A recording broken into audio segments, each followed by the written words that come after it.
If I compare myself to other people on Instagram, some people are killing it, like making banana bread, and I just don't feel able for any of that.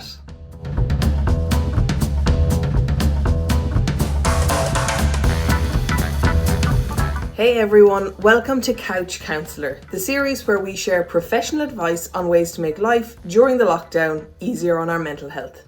We have our good days, we have our bad days, but hopefully some of the things we'll be discussing here will make the bad days a little bit more manageable.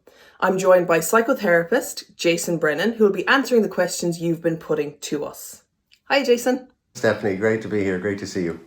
I have been inundated with questions from people, and some of them are very dear to my heart because I am really kind of feeling the stress of this lockdown, which I think is totally normal, is it? 100%. It's a very unusual situation, but the interesting thing is we're all in it together. We're all struggling with pretty much the same things. It doesn't matter where you live, all over the globe. We're going through very, very similar things, and it's challenging. It's not an easy time for anybody. Yeah, one of the things that I'm struggling with is that it feels like not everyone is struggling. If I compare myself to other people on Instagram, some people are killing it, like making banana bread and doing workouts, and I just don't feel able for any of that. Well, I'm sure you're aware that what goes up on social media is not the full story. But it's great. It's great to see some people are really getting engaged in different things. We'll probably talk a little bit about that in terms of what's some of the healthy things to do. But I would say, without a doubt, at times over the last maybe 8 weeks, everybody has felt the pinch at different times in different ways. They may not be actively showing it or actively talking about it.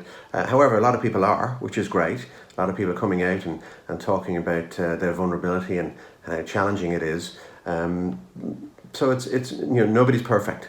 I'll start with one of the questions that I think is one of my reasons for why I'm not being like super hyper productive. But someone has asked, I'm having trouble sleeping and my usual routine is totally off.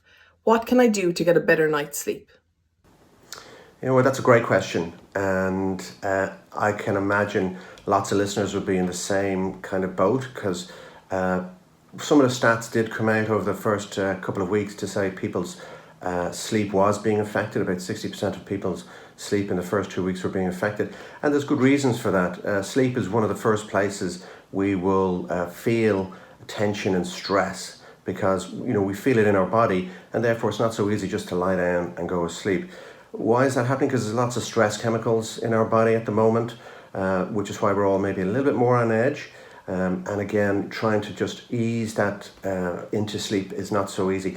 The other side as well is lots of people's routines have changed. Since the lockdown, people's routines are not the same in terms of going to work or going to school. And of course, that's had a knock-on effect with their sleep. So they may be going to bed a little bit later, or they may be getting up a little bit later. And we're creatures of habit. So actually, that's not so great for us. Psychologically and physically, we're much better to stick to a routine that we know that works for us. So lots of people might be feeling a bit more groggy, a bit more tired in the morning, maybe have a little bit less motivation. So how to get the sleep back on track? Well, there's some very simple tips that you can start to do straight away. Okay, what are they? Well, first of all, try and get back into the routine you were in before, or as close as possible. Now, that's not saying, if you had to get up at 6:30 or 7 to catch the train, that you now still have to get up at 6:30, 7. But sleeping into 9, half 9 is not okay either, because that's a big gap. So get as close to the previous routine as possible in terms of setting goals around going to bed. And of course, setting your alarm to get up and do various things. The other thing that can really help at this time, again with the stress and strain, is actually to start to relax your mind, prepare your mind for going asleep. So actually give yourself a goal to say, well, I'm going to go up to bed and I'm going to get myself in a good place to go asleep. And one of the ways to do that is maybe start to listen to some meditations. There's lots of great meditations out there to help people ease their mind to go asleep. Sometimes, it might only be a 5-minute thing. Sometimes I find like the word meditation a little bit intimidating because I don't have a practice, and I feel like even when you said it there, like it even kind of stresses me a little bit more. Is it okay to like listen to a podcast or an audiobook or something that's like not as like zen maybe as meditation, but Absolutely, it's different strokes for different folks. So it's really the goal is to find out what best relaxes your mind. So it actually could be music, could be like a playlist that eases you to sleep. I know certain people listen to bedtime stories. Doesn't matter how old you are, but listening to bedtime stories will kind of send you off to sleep. Even just kind of slowing your breathing down will help. The other thing that's quite important is setting the environment. So actually we prefer dark.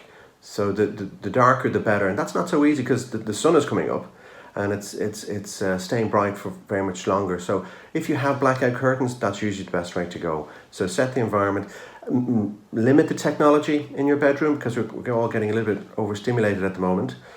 So if we can kind of stay a little bit away from technology, unless it's going to help you fall asleep.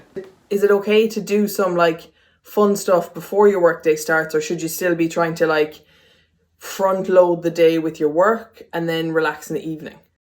Again, it's different strokes for different folks, but I would be advocating getting up at a fairly similar time as you used to, and then doing something nice. Doing something nice for yourself. And again, we're fairly lucky at the moment because the weather's been smashing. So actually getting up and just like what I do sometimes is just sit out in the backyard in the sun and have a cup of tea or a cup of coffee and just kind of chill there. Or take the dog for an early walk. So, that's great ideas, Stefanie, is to do something nice, do something pleasurable to set your day up well. Thank you, Jason. That's all for this episode. We hope that was helpful for some of you, but make sure to check in next time when we'll be discussing some of the different ways that we can cope with the effect COVID-19 is having on our lives. Thanks for watching.